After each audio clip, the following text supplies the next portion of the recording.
Hello everybody, my name is John Sayers and you can find me on Twitter at surprise at John Sayers, and there's a link there to my blog site sayersjohn.blogspot.com.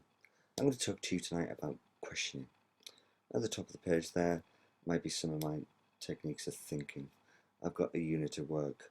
I would think of some questions for each of the lessons, but there's no structure to it, it's just haphazardly planned. So I've devised this to help me through my units of work, to help me plan the questions that I'm going to use and get me to use a variety of questions and have progression into my lessons in questioning. Where's this come from then? Well, it's come from two sources.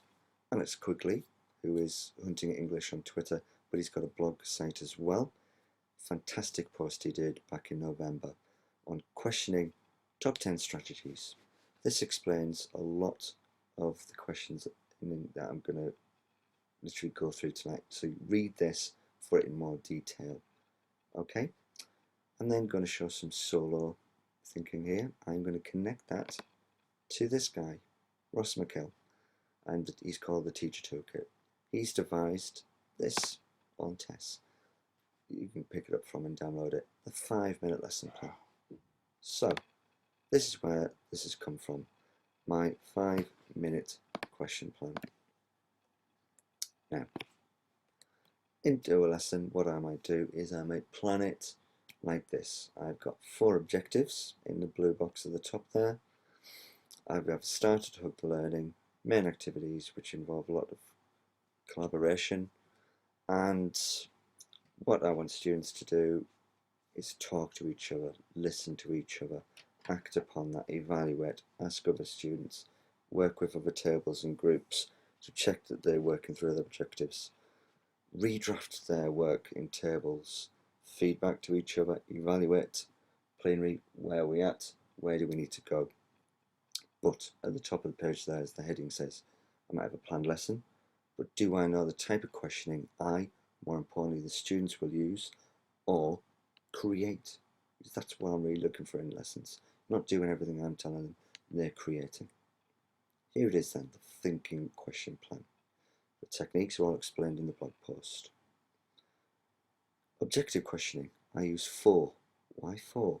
I've got 4 walls in my room.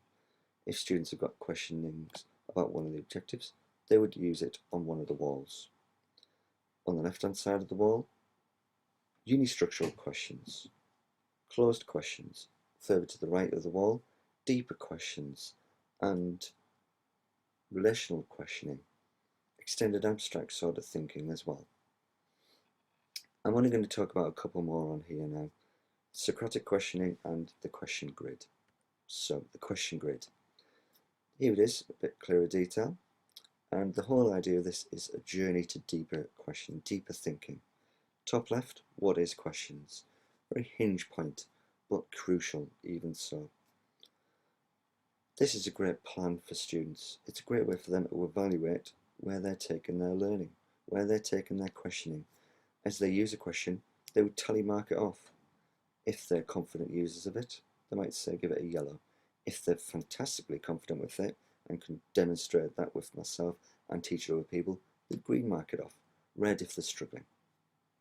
The whole idea though is in a lesson, in a term, they would use as many of these blocks as possible, and more importantly, in a lesson, plan to go further to the bottom right, the how might questions. Finally, Socratic circle questions. A student gives you an answer. You ask a question, they give you an answer. It's not really getting them to think that deeply. I want them to go through this, clarify it, challenge that assumption, evidence for it, viewpoints, perspectives, implications, what's the consequence, and then question the question at the end.